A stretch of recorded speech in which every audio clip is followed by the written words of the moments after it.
പ്രിയപ്പെട്ടവരെ, എല്ലാവർക്കും പുതിയ വീഡിയോയിലേക്ക് സ്വാഗതം. ഇന്ന് ഞാൻ നിങ്ങളുടെ മുമ്പിൽ അവതരിപ്പിക്കുന്ന പ്ലാന്റ് ഏതാണെന്ന് വെച്ചാൽ, നമ്മുടെ ഓണക്കാലത്ത് അല്ലെങ്കിൽ ഓഗസ്റ്റ് മുതൽ ഒക്ടോബർ വരെ നല്ല ഭംഗിയായിട്ട് വിരിയുന്ന കാക്കപ്പൂവിനെ കുറിച്ചിട്ടാണ്. എല്ലാവർക്കും അറിയാം, മാടായിപ്പാറയിലൊക്കെ സമൃദ്ധമായിട്ട് വളരുന്ന ഒരു പ്ലാന്റാണ് കാക്കപ്പൂ എന്നറിയാം. പക്ഷേ ഇതിൻ്റെ പ്രത്യേകതയും കൂടി ഞാൻ നിങ്ങൾക്ക് പറഞ്ഞുതരാം. നല്ല മോയ്സ്റ്റുള്ള, നല്ല ജലം മയമുള്ള ഏരിയയിലാണ് വളരുന്നത്. നല്ല പാറകൾക്കിടയിലുള്ള ഉറവയുള്ള ഏരിയയിലൊക്കെ നന്നായിട്ട് വളരും. ഇതിൻ്റെ വേറൊരു പ്രത്യേകത എന്താണെന്ന് വെച്ചാൽ, ഇതിൻ്റെ വേരിൻ്റെ പ്രത്യേകത എന്താണെന്ന് വെച്ചാൽ, വേരുകൾക്ക് ചെറു പ്രാണികളെ ഭക്ഷിക്കാൻ കഴിയുന്ന ഒരു പ്ലാന്റാണ്.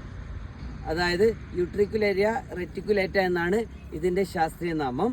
ഒന്നുകൂടി പറയാം, മാംസഭോജിയായിട്ടുള്ള ഒരു സസ്യമാണ്. പിന്നെ ഞാനിപ്പോൾ ഉള്ളത് എന്താണെന്ന് വെച്ചാൽ, ചീമേനി ബസ് സ്റ്റാൻഡിനടുത്ത് ചെറിയൊരു വെള്ളം നന്നായിട്ട് മോയ്സ്ചറുള്ള ഒരു വെറ്റ് ഏരിയയിലാണ് ഉള്ളത്.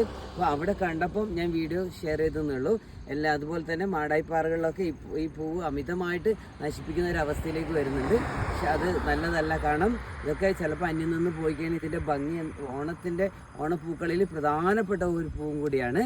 എല്ലാവരും വീഡിയോ കാണുക. കേരളത്തിലെ പ്രശസ്തമായിട്ടുള്ള സസ്യസമ്പത്തിനെ കുറിച്ചിട്ട് പ്രതിപാദിക്കുന്ന ഹോർത്തൂസ് മലബാരിക്കസ് എന്ന ഗ്രന്ഥത്തിൽ നമ്മുടെ ഈ യൂട്രിക്കുലേരിയ റെറ്റിക്കുലേറ്റ അല്ലെങ്കിൽ കാക്കപ്പൂവിനെ കുറിച്ചിട്ട് പ്രതിപാദിച്ചിട്ടുണ്ട് എന്നുള്ള കാര്യം കൂടി എല്ലാവരും മനസ്സിലാക്കുക. വീഡിയോ മുഴുവനായിട്ട് കാണുക. ഇതുവരെ ചാനൽ സബ്സ്ക്രൈബ് ചെയ്യാത്തവർ സബ്സ്ക്രൈബ് ചെയ്യുക, കമൻറ്റ് ചെയ്യുക. താങ്ക്